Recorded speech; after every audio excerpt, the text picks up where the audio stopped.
പ്രയാസപ്പെട്ട് നിന്ന് വിഷമിച്ച സമയത്താണ് മുദ്ദസിർ സൂറത്ത് ഇറങ്ങുന്നത്. അങ്ങനെ മുദ്ദസിർ സൂറത്ത് ഇറങ്ങിയ സന്ദർഭത്തിൽ യാ അയ്യുഹൽ മുദ്ദസിർ എന്ന് പറഞ്ഞ ഭാഗം ജിബിരിൽ അലൈഹി സ്വലാമിനോട് മുഹമ്മദ് മുസ്തഫ സല്ലല്ലാഹു അലൈഹി വസല്ലമ ചോദിക്കുകയാണ്, വളരെ പ്രയാസപ്പെട്ടു പോയി ഞാൻ, എന്താണ് ഇനി എൻ്റെ അടുത്ത് വരാതെ നിന്നത് എന്ന്. അപ്പോൾ ജിബിരിൽ മുഹമ്മദ് മുസ്തഫ സല്ലല്ലാഹു അലൈഹി വസല്ലമക്ക് ഓതിക്കൊടുക്കുകയാണ് കേട്ടോ, വമാ നതനസ്സലു ഇല്ലാ ബിഅംരി റബ്ബിക ലഹു മാ ബൈന ഐദീനാ വമാ ഖൽഫനാ വമാ ബൈന ദാലിക വമാ കാന റബ്ബുക നസിയ്യാ. ഈ ആയത്തിറങ്ങുന്നത് അപ്പോഴാണ്. സൂറത്ത് മറിയമിലെ 64-ാമത്തെ ആയത്താണ്. ഞാൻ നിൻ്റെ അടുത്തേക്ക് വരിക എന്ന് പറഞ്ഞാൽ അത് റബ്ബിൻ്റെ സമ്മതം വേണം. റബ്ബിൻ്റെ സമ്മതമില്ലാതെ നമുക്ക് ഇറങ്ങാൻ പറ്റൂല. നമ്മളുടെ മുമ്പിലുള്ള കാര്യവും പിന്നിലുള്ള കാര്യവും അതിൻ്റെ ഇടയിലുള്ള കാര്യങ്ങളും നിൻ്റെ റബ്ബ് ഒന്നും മറന്നു പോകൂല. നോക്കുക, അപ്പം നിനക്ക് പറഞ്ഞു തരേണ്ട കാര്യങ്ങളോ നിനക്ക് മനസ്സിലാക്കി തരേണ്ടതോ കുറച്ച് താമസം പിടിച്ചു എന്ന് വിചാരിച്ചിട്ടൊന്നും മറന്നു പോവുകയില്ല. യഅലമു മാ ബൈന ഐദീഹിം വമാ ഖൽഫഹും വഇലല്ലാഹി തുർജഉൽ ഉമൂർ. അള്ളാഹ് മുന്നിൽ ഒരു വരാൻ പോകുന്ന സംഭവത്തെക്കുറിച്ച് അറിയുന്നവൻ, ത്രികാലജ്ഞനായ നാഥൻ എന്നതിനർത്ഥം പറയാം. അള്ളാഹുവിനതറിയാം. ആ അള്ളാഹുവാണ് എന്ത് ചെയ്തത്? പരിശുദ്ധ ഖുർആനിനെ ഇറക്കിത്തന്നത്. ആ അള്ളാഹുവാണ് നിന്നോടിത് സംസാരിക്കുന്നത്. അതുകൊണ്ട് എൻ്റെ പണി എന്താണ്? ജനങ്ങൾക്ക് കൃത്യമായ രീതിയിൽ ഇത് ഓതി മനസ്സിലാക്കി കൊടുക്കുക എന്നത്. ഇനി പരിശുദ്ധ ഖുർആൻ്റെ മൂന്നാമത്തെ 2 മുഅ്ജിസത്തുകളെ കുറിച്ചാണ് ഞാൻ ഇതുവരെ സംസാരിച്ചത്. ഇനി മൂന്നാമത്തെ മുഅ്ജിസത്ത് ഖുർആനിൻ്റെ പ്രവചനങ്ങളാണ്. ഒന്ന്, പരിശുദ്ധ ഖുർആനിൽ കാണാൻ സാധിക്കും, ഹിജ്റ 5-ാം വർഷം പേർഷ്യക്കാരെന്ന് പറഞ്ഞാൽ ഇറാഖിൻ്റെ ഭാഗത്ത് നിന്ന് അങ്ങോട്ടുള്ള ഭാഗത്തൊക്കെ പേർഷ്യക്കാർ എന്നാണ് പറയാം. ഷാമിൻ്റെ ഇങ്ങോട്ടുള്ള പടിഞ്ഞാറുള്ള ഭാഗക്കാരൊക്കെ അന്ന് റോമക്കാർ എന്നാണ് പറയാം. അങ്ങനെ അറേബ്യൻ ഉപദ്വീപിൻ്റെ ഒരു ഭാഗത്ത് വെച്ചുകൊണ്ട് റോമക്കാരും പേർഷ്യക്കാരും കൂടി യുദ്ധം നടന്നു. അതിൽ ആദ്യത്തിൽ റോമൻ സൈന്യം തോറ്റു. റോമക്കാർ ക്രിസ്ത്യാനികളാണ്. അപ്പോൾ ക്രിസ്ത്യാനികളോടായിരുന്നു മുഹമ്മദ് നബിക്കും അനുയായികൾക്കും കുറച്ച് മമതയുണ്ടായിരുന്നത്. പിന്നീട് അപ്പോൾ മുഹമ്മദ് നബി സല്ലല്ലാഹു അലൈഹി വസല്ലമയുടെ അനുയായികൾ മുഹമ്മദ് നബി പറഞ്ഞു കൊടുത്തു, ഇവിടെ റോമക്കാർ തന്നെ ജയിക്കുമെന്ന്. പക്ഷേ ഫലത്തിൽ ഇവരാണല്ലോ വിജയിച്ചത്. 7 വർഷം കഴിഞ്ഞതിന് ശേഷം പേർഷ്യക്കാരെ പരാജയപ്പെടുത്തിക്കൊണ്ട് റോമക്കാർ വിജയിച്ചു. അപ്പോൾ പരിശുദ്ധ ഖുർആൻ അതിനെക്കുറിച്ചൊരു വാചകം പറഞ്ഞു, ഗുലിബത്തിർ റൂം ഫി അദിനൽ അർദ് വഹും മിൻ ബഅദി ഗലബിഹിം സയഗ്ലിബൂൻ ഫി ബിളഇ സിനീൻ.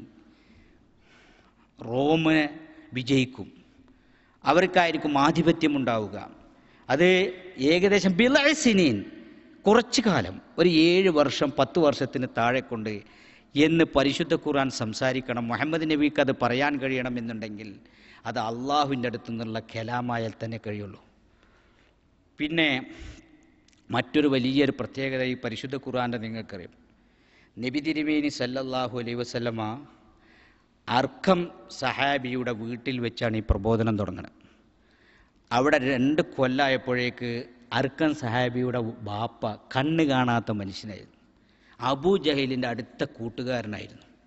അങ്ങനെ അബൂ ജഹലിൻ്റെ നിർബന്ധം മൂലം ദാറുൽ അർക്കമിൽ നിന്ന് നബി തിരുമേനി ഇറങ്ങി സഫാ കുന്നിൻ്റെ ഭാഗത്തേക്ക് പരിശുദ്ധ ഖുർആനും ദഅവത്തും പ്രവർത്തനവുമായി മുഹമ്മദ് നബി നീങ്ങാണ്.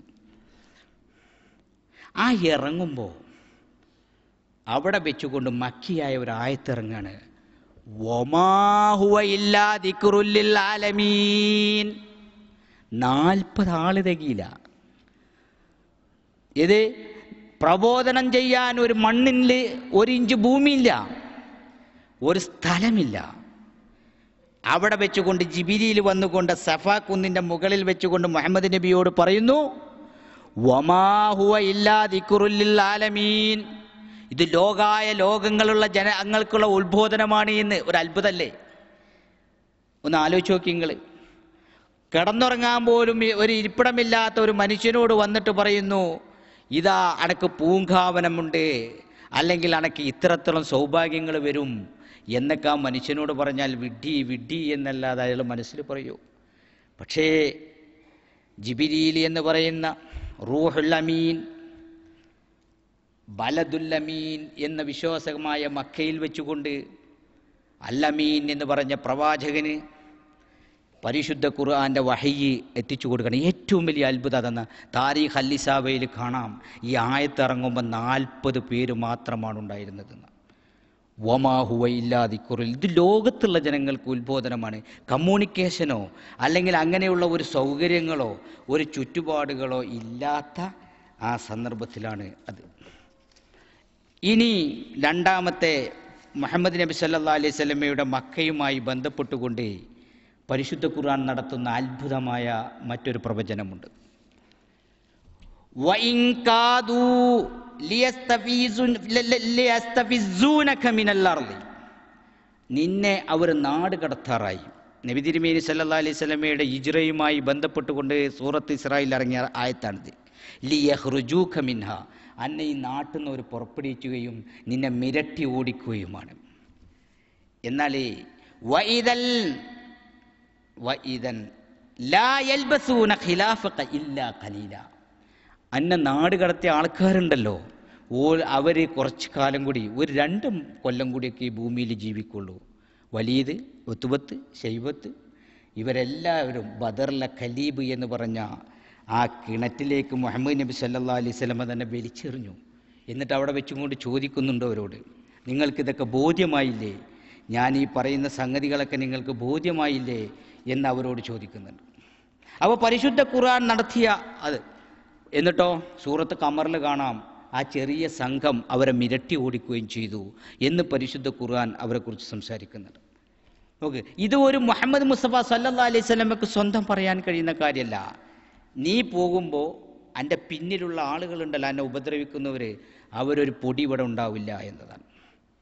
അതിൽ അബൂലഹബ് ബദറിൽ പങ്കെടുക്കാൻ പോയില്ല. അവസാനം അബൂലഹബിനെ കുറിച്ച് താരീഖ് ബൈഹക്കി, ഇമാം ബൈഹക്കി രേഖപ്പെടുത്തിയ റിപ്പോർട്ട്, സഹിയായ റിപ്പോർട്ടിൽ കാണാം, അദ്ദേഹത്തിൻ്റെ ശരീരത്തിലൊരു തരം പഴുപ്പ് വരികയും അങ്ങനെ അതിങ്ങനെ വലുതായിട്ട് എന്ത് ചെയ്തു, ശരീരം ചീഞ്ഞുകൊണ്ട് നശിക്കുകയും ഒരു കറുത്ത അടിമ കൊണ്ടുപോയി അദ്ദേഹത്തെ വലിച്ചു കൊണ്ടുപോയിട്ടു എന്നാണ് ചരിത്രത്തിൽ കാണുന്നത്. ഉബൈദുള്ള എന്ന് പറഞ്ഞ ഒരു കുഞ്ഞ് അബൂലഹബിനുണ്ടായിരുന്നു.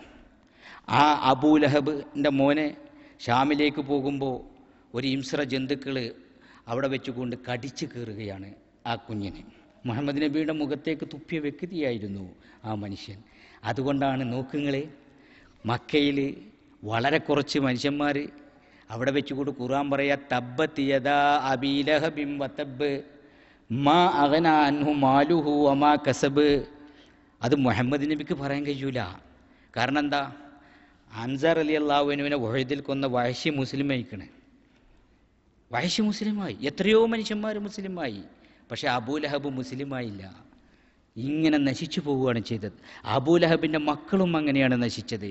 അബൂലഹബിൻ്റെ സന്താനങ്ങളും സ്വത്തുമൊക്കെ അങ്ങനെ നശിച്ചു. അതും പരിശുദ്ധ ഖുർആന്റെ ഏറ്റവും വലിയ ഒരു അമാനുഷികമായ സംഭവം. അതുപോലെ തന്നെ അമാനുഷികമായ സംഭവത്തിൽപ്പെട്ടതാണ് നബി തിരുമേനി സല്ലല്ലാഹു അലൈഹി വസല്ലമ മദീനയിൽ നിന്ന് ഒരു ഉംറ ചെയ്യാൻ വേണ്ടി മക്കയിലേക്ക് പുറപ്പെട്ടു. ഉദൈബിയ എന്ന് പറഞ്ഞൊരു സ്ഥലത്തെത്തിയപ്പോൾ ഖുറൈശികൾ അവരെ തടഞ്ഞു. അവിടെ വെച്ചുകൊണ്ട് ഒരുപാട് കരാറുകളൊക്കെ ഉണ്ടാകുന്നുണ്ട്. പിന്നെ അപ്പോൾ അതൊക്കെ മുശ്രിക്കീങ്ങൾക്ക് സപ്പോർട്ട് ചെയ്ത് കൊടുത്തുകൊണ്ട് മുഹമ്മദ് മുസ്തഫ സല്ലല്ലാഹു അലൈഹി വസല്ലമ അവിടെ നിന്ന് മദീനയിലേക്ക് പോവുകയാണ്. അപ്പോൾ ഉമർ ഖത്താബിൻ്റെ ഒരു ചോദ്യമുണ്ട്, ഇതൊക്കെ നിങ്ങളെ സ്വന്തം അഭിപ്രായമാണോ അതോ വഹയിൻ്റെ അടിസ്ഥാനത്തിലാണോ ചെയ്യുന്നത്? മാ കദബൽ ഫുആദു മാ റആ. മുഹമ്മദ് മുസ്തഫ സല്ലല്ലാഹു അലൈഹി വസല്ലമയുടെ ഹൃദയമോ നാവോ കളവ് പറയുകയില്ല. മാത്രമല്ല വഹയിൻ്റെ അടിസ്ഥാനത്തിലല്ലാതെ പ്രവാചകൻ ഒരു സംഗതി ചെയ്യൂല. സൂറത്ത് ഫത്ഹിൽ കാണാം, ലഖദ് റളിയല്ലാഹു അനിൽ മുഅ്മിനീന ഇദ് യുബായിഊനക തഹ്ത അശ്ശജറ ഫഅലിമ മാ ഫീ ഖുലൂബിഹിം ഫഅൻസല അസ്സകീനത അലൈഹിം ഫഅസാബഹും ഫത്ഹൻ ഖരീബാ. നോക്കിങ്ങൾ, നിക്കക്കള്ളില്ലാതെ ഒരു ഉംറക്ക് പോലും സാധിക്കാതെ അവിടെ വെച്ചുകൊണ്ട് മദീനയിലേക്ക് മടങ്ങുമ്പോൾ ആ വഴിയിൽ വെച്ചുകൊണ്ട് ആയത്തിറങ്ങുകയാണ്. ലഖദ് റളിയല്ലാഹു അനിൽ മുഅ്മിനീൻ, പ്രവാചകരെ അങ്ങയുടെ കൂടെയുള്ള സത്യവിശ്വാസികളായ സഹാബികളില്ലേ, അവരെ അള്ളാഹു തൃപ്തിപ്പെട്ടിട്ടുണ്ട് കേട്ടോ.